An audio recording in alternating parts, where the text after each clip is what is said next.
Neste encontro, estamos tentando abordar o impacto que nós, humanos, causamos neste organismo vivo que é a Terra, que em algumas culturas continua sendo reconhecida como nossa mãe e provedora, em amplos sentidos, não só na dimensão da subsistência e na manutenção das nossas vidas, mas também na dimensão transcendente que dá sentido à nossa existência. Em diferentes lugares do mundo, nos afastamos de uma maneira tão radical dos lugares de origem que o trânsito dos povos já nem é percebido. Atravessamos continentes como se estivéssemos indo ali ao lado. Se é certo que o desenvolvimento de tecnologias eficazes nos permite viajar de um lugar para outro, que as comodidades tornaram fácil a nossa movimentação pelo planeta, também é certo que essas facilidades são acompanhadas por uma perda de sentido dos nossos deslocamentos. Sentimos-nos como se estivéssemos soltos num cosmos vazio de sentido e desresponsabilizados de uma ética que possa ser compartilhada, mas sentimos o peso dessa escolha sobre as nossas vidas. Somos alertados o tempo todo para as consequências dessas escolhas recentes que fizemos. E se pudermos dar atenção a alguma visão que escape a essa cegueira que estamos vivendo no mundo todo, talvez ela possa abrir a nossa mente para alguma cooperação entre os povos, não para salvar os outros, mas para salvar a nós mesmos. O que aprendi ao longo dessas décadas é que todos precisam despertar. Porque se durante um tempo éramos nós, os povos indígenas, que estávamos ameaçados de ruptura ou da extinção dos sentidos das nossas vidas, hoje estamos todos diante da iminência de a Terra não suportar a nossa demanda. Como disse o pajé Yanomami Davi Copenaua, o mundo acredita que tudo é mercadoria, a ponto de projetar nela tudo o que somos capazes de experimentar. A experiência das pessoas em diferentes lugares do mundo se projeta na mercadoria, significando que ela é tudo o que está fora de nós. Essa tragédia que agora atinge a todos é adiada em alguns lugares, em algumas situações regionais, nas quais a política, o poder político, a escolha política compõem espaços de segurança temporária em que as comunidades, mesmo quando já esvaziadas do verdadeiro sentido do compartilhamento de espaços, ainda são, digamos, protegidas por um aparato que depende cada vez mais da exaustão das florestas, dos rios, das montanhas, nos colocando num dilema em que parece que a única possibilidade para que a comunidade humana continue a existir é à custa da exaustão de todas as outras partes da vida. A conclusão ou compreensão de que estamos vivendo uma era que pode ser identificada como antropoceno deveria soar como um alarme nas nossas cabeças. Porque se nós imprimimos no planeta Terra uma marca tão pesada que até caracteriza uma era que pode permanecer mesmo depois de já não estarmos aqui, pois estamos exaurindo as fontes da vida que nos possibilitaram prosperar e sentir que estávamos em casa, sentir até, em alguns períodos, que tínhamos uma casa comum, que podia ser cuidada por todos. É por estarmos, mais uma vez, diante do dilema a que já aludi, excluímos da vida, localmente, as formas de organização que não estão integradas ao mundo da mercadoria, pondo em risco todas as outras formas de viver. Pelo menos, as que fomos animados a pensar como possíveis, em que havia corresponsabilidade com os lugares onde vivemos e o respeito pelo direito à vida dos seres e não só dessa abstração que nos permitimos constituir como uma humanidade, que exclui todas as outras e todos os outros seres. Essa humanidade que não reconhece que aquele rio que está em coma é também o nosso avô, que a montanha explorada em algum lugar da África ou da América do Sul é transformada em mercadoria em algum outro lugar, é também o avô, a avó, a mãe, o irmão de alguma constelação de seres que querem continuar compartilhando a vida nessa casa comum que chamamos de Terra.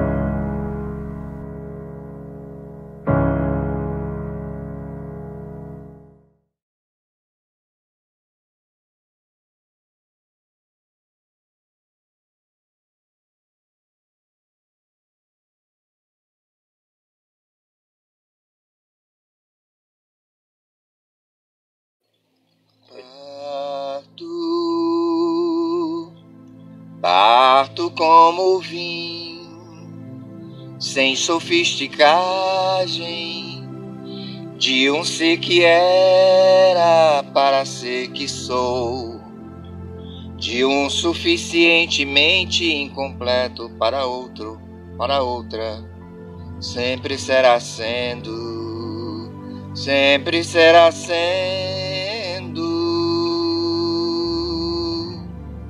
Parto curvo, parto reto, nem curvo nem reto, reparável. Parto como se parte, gente em gente, ser em ser, ente em ente. De parto em parto multiplica-se o que fica para trás, o que vem pela frente. Parto em parte, de parte entre partes. Parto da vida para a arte, e daí o que em vida se evidencia. Parto natural, o que da flor se faz semente. Parto continuamente, parto da poesia. Angústia, saudade, prazer, alegria. O que é para ser de infinitos renasceres. Parto de fora para dentro, abrasado, leve, de dentro para fora, solvido, de dentro para dentro, abismado, submerso. Apenas a mente contrasta-se com o mundo, já fora a mente, medonho. Parto não mais daquele parto. Parto não mais como vim, como aqui cheguei. Parto do que vi, não vi, do que fui, não fui, do que pude, não pude, do que li, não li, do que preciso conhecer para ser. Parto do topo da arte, desta razão de ser,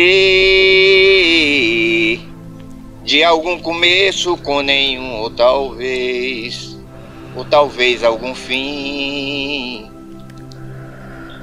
de algum começo com nenhum, ou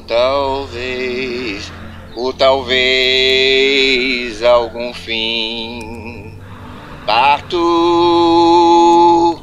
Parto como vim, sem sofisticagem, de um ser que era para o ser que sou, de um suficientemente incompleto para outro, para outra, sempre será sendo parto do que vi, não vi, do que fui, não fui, do que pude, não pude, do que li, não li, do que preciso conhecer para ser. Parto do topo da arte, desta razão de ser,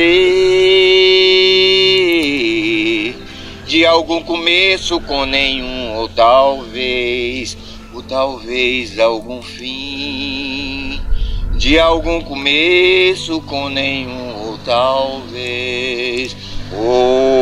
talvez algum fim.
mas é um vai e vem. A vida se repete na estação. Tem gente que chega pra ficar, tem gente que vai pra nunca mais. Tem gente que vem e quer voltar, tem gente que vai e quer ficar, tem gente que veio só olhar, tem gente a sorrir e a chorar, e assim chegar e partir. São só dois lados da mesma viagem. O trem que chega é o mesmo trem da partida. A hora do encontro é também despedida. A plataforma dessa estação é a vida desse meu lugar. É a vida desse meu lugar.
İdin tügemeyak boldu. İdernek, İdernek, İdernek. Nektek jordun madın mam. İye, İdernek, İdernekti.